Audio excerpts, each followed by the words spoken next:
नमस्कार, world news में आपका स्वागत है। तो पाकिस्तान में एक और पूर्व प्रधानमंत्री को सजा सुना दी गई है। पाकिस्तान का ये इतिहास रहा है कि यहाँ सत्ता से हटने के बाद प्रधानमंत्री को जेल भी जाना पड़ जाता है। इससे पहले नवाज शरीफ को भी जेल जाना पड़ा था। दूसरे प्रधानमंत्री भी जेल जा चुके हैं, क्योंकि पाकिस्तान में ये माना जाता है कि वहाँ लोकतांत्रिक रूप से चुनी हुई सरकार होती है, लेकिन सत्ता सेना ही चलाती है। इसलिए सेना से जो भी हुकूमत टकराने की कोशिश करती है, उसके बुरे दिन शुरू हो जाते हैं। इमरान के साथ भी ऐसा ही हुआ। अब पाकिस्तान की कोर्ट ने इमरान खान को 14 साल की सजा सुना दी है। इमरान खान को मिली इसी सजा को लेकर आज हम करेंगे विस्तार से चर्चा। लेकिन आइए जरा उन खबरों को भी देख लें जिन पर आगे होगी बात। इजराइल और हमास के बीच हुआ युद्ध विराम। अमेरिका में सत्ता परिवर्तन की तैयारियां तेज। चीन में तेजी से घट रही है जनसंख्या। और चलते चलते में देखेंगे अल्बानिया के पीएम के अनोखे अंदाज को। पाकिस्तान के पूर्व प्रधानमंत्री इमरान खान और उनकी पत्नी बुशरा बीवी को अल कादिर ट्रस्ट मामले में सजा सुना दी गई है। कोर्ट ने पीटीआई संस्थापक इमरान खान को 14 साल की जेल और बुशरा बीवी को 7 साल की जेल की सजा सुनाई है।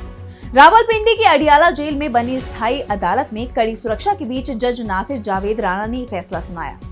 इमरान खान पिछले 18 महीने से अडियाला जेल में बंद है। फैसला सुनाए जाने के बाद बुशरा बीवी को भी अदालत से ही गिरफ्तार कर लिया गया है।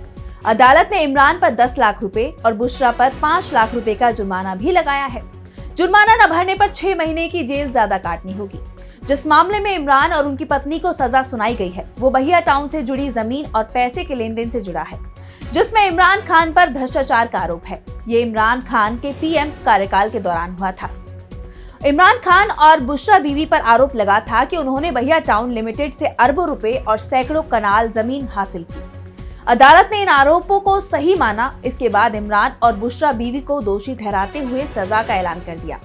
इससे पहले ये खबरें आ रही थी कि इमरान खान की सेना के साथ डील हो सकती है। पीटीआई के चीफ गौहर अली खान ने भी ये बात मानी है कि उन्होंने सेना प्रमुख आसिम मुनीर से मुलाकात की है। पीटीआई के नेता लगातार इस बात से इनकार कर रहे थे, लेकिन इमरान खान ने ही इस मुलाकात का खुलासा कर दिया कि गौहर और जनरल मुनीर की मुलाकात हुई है।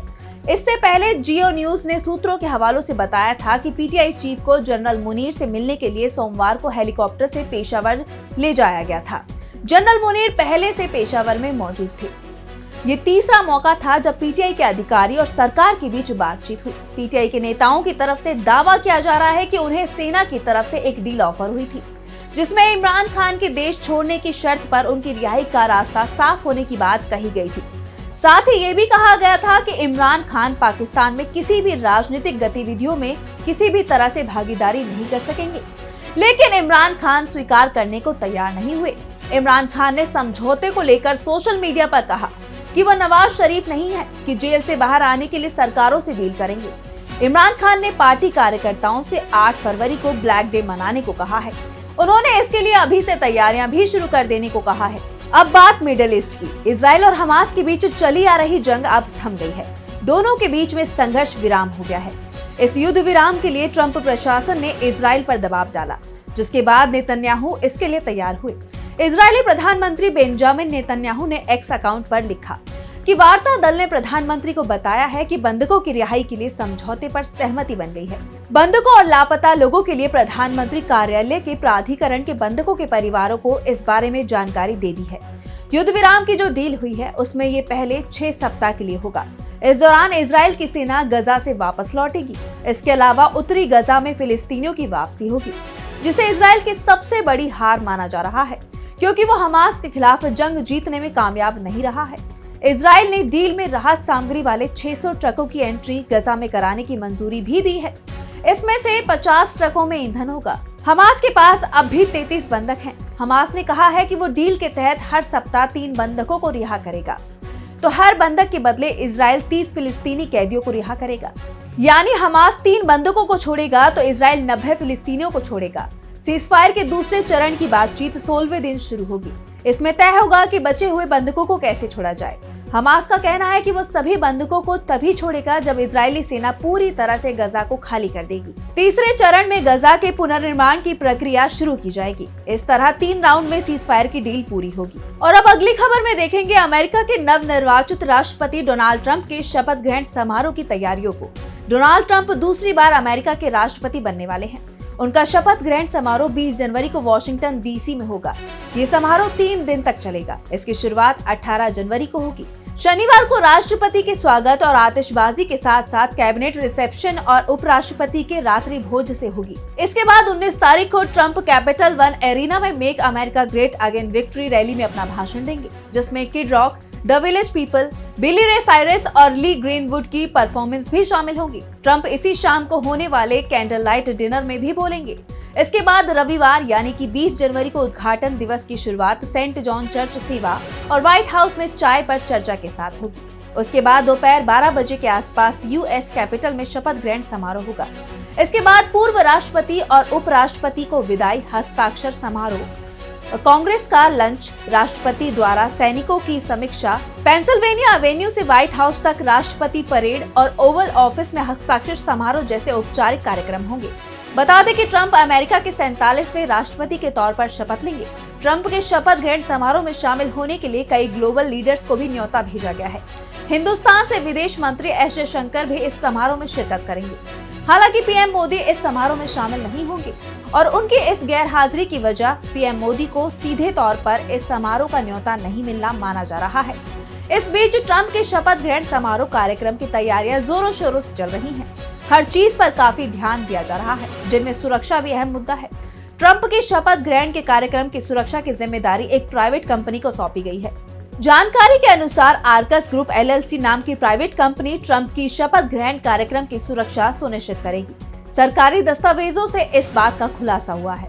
अब बात चीन की बढ़ती परेशानी की। चीन इस समय कई मोर्चों पर जूझता दिखाई दे रहा है। देश की जीडीपी में तेजी थम गई है, महंगाई बढ़ती ही जा रही है और सबसे बड़ी बात तो ये कि जिस युवा आबादी के चलते चीन को दुनिया की फैक्ट्री का तमगा मिला था, वो भी उससे छिनता दिखाई दे रहा है, क्योंकि चीन की युवा आबादी तेजी से कम हो रही है। लगातार तीसरे साल चीन की आबादी में गिरावट आई है। एक तरफ चीन में बच्चों की संख्या घट रही है तो बूढ़ों की आबादी बढ़ती ही जा रही है। चीन तेजी से बूढ़ों का देश बनता जा रहा है। साल 2024 के आखिर में चीन की जनसंख्या 1.408 अरब हो गई है। ये पिछले साल के मुकाबले 13.9 लाख कम है। एक तरफ चीन की जनसंख्या कम हो रही है तो यहाँ लोगों की औसत आयु तेजी से बढ़ रही है। बच्चों के जन्म की दर में कमी से आबादी का संतुलन बिगड़ रहा है। ऐसा अनुमान लगाया जा रहा है कि आने वाले दशकों में चीन में जनसंख्या घटने की रफ्तार और ज्यादा तेज हो जाएगी। साल 2035 तक चीन की जनसंख्या घटकर 1.36 बिलियन रह जाएगी। वहीं अगले 75 साल में यानी कि 2100 तक अपने वर्तमान आकार से घटकर आधा रह जाएगा। चीन की शी जिनपिंग सरकार के लिए देश की घटती आबादी चुनौती बनती जा रही है, क्योंकि युवाओं की घटती आबादी के चलते चीन में श्रमिकों की संख्या भी कम हो गई है। चीन में घटती आबादी के कई कारण माने जा रहे हैं। इसमें खास तौर से महंगाई और रोजगार के बेहतर मौकों का ना होना है। इसकी वजह से युवा शादी करने और बच्चे पैदा करने से कतरा रहे हैं। चीनी युवा बच्चे के पालने और उसकी पढ़ाई पर खर्च को देखते हुए शादी से ही बच रहे हैं। चीन में लंबे वक्त तक लागू रही एक बच्चे की नीति भी घटती जनसंख्या की वजह है। चीन में सरकार की कोशिशों के बाद भी युवा बच्चे पैदा करने में दिलचस्पी नहीं ले रहे। वैसे सिर्फ चीन अकेला ऐसा देश नहीं है जो घटती जनसंख्या के कारण चिंता में दिखाई दे रहा है, बल्कि ये कई देशों की समस्या बन गया है। खासकर पूर्वी एशियाई देशों में ये समस्या ज्यादा गंभीर है। चीन के अलावा जापान, दक्षिण कोरिया, हांगकांग जैसे देशों में भी जन्म दर में भारी गिरावट देखी गई है। और चलते चलते में बात होगी जॉर्जिया मेलोनी के लिए घुटनों पर बैठे अल्बानिया के पीएम की। इटली की प्रधानमंत्री जॉर्जिया मेलोनी ने अपना 48वां जन्मदिन खास अंदाज में मनाया। इस मौके को यादगार बनाने में अल्बानिया के प्रधानमंत्री एडी रामा की अहम भूमिका रही। उन्होंने मेलोनी को जन्मदिन की बधाई देते हुए कुछ ऐसा किया जिसे देखकर सभी लोग हैरान रह गए। उनका एक वीडियो वायरल हो रहा है। दरअसल अबू धाबी में वर्ल्ड फ्यूचर एनर्जी समिट के दौरान एडी रामा मेलोनी को आते देख उनके सामने घुटनों पर बैठ गए और उनके लिए गाना भी गाया। उन्होंने गाना गाकर सभी को चौंका दिया। इसके साथ ही एक स्कार्फ भी गिफ्ट किया। इस दौरान उन्होंने अपने हाथों से मेलोनी को स्कार्फ पहनाया तो वहां मौजूद दूसरे नेता तालियां बजाने लगे। रामा ने गिफ्ट पेश करते हुए कहा कि ये हल्के वजन का स्कार्फ एक इतालवी डिजाइनर ने बनाया है जो अब अल्बानिया में रहते हैं। इस दौरान उन्होंने मजाकिया अंदाज में कहा कि मैंने अपने कद का इस्तेमाल आपके सम्मान में झुकने के लिए किया है। ये स्कार्फ दोनों देशों के बीच सांस्कृतिक रिश्तों को दर्शाता है। मेलोनी ने भी इस अनोखे अंदाज को मुस्कुराते हुए स्वीकार किया। हालांकि रामा और मेलोनी की राजनीतिक विचारधाराएं अलग है। मेलोनी दक्षिणपंथी पार्टी ब्रदर्स ऑफ इटली का नेतृत्व करती हैं, जबकि रामा अल्बानिया की सोशलिस्ट पार्टी के प्रमुख हैं। इसके बावजूद दोनों के बीच मजबूत कार्य संबंध है। वहीं एडी रामा का ये अनोखा और मजेदार अंदाज तेजी से वायरल हो रहा है। लोगों ने इसे उनके और मेलोनी के बीच की दोस्ती का प्रतीक बताया। ये घटना न सिर्फ कूटनीति का एक नया रंग दिखाती है, बल्कि ये भी साबित करती है कि राजनीति के परे इंसानी रिश्ते कितने अहम होते हैं। तो फिलहाल वर्ल्ड बुलेटिन में बस इतना ही। देश और दुनिया की तमाम बड़ी खबरों के लिए देखते रहिए डीवी लाइव। नमस्कार।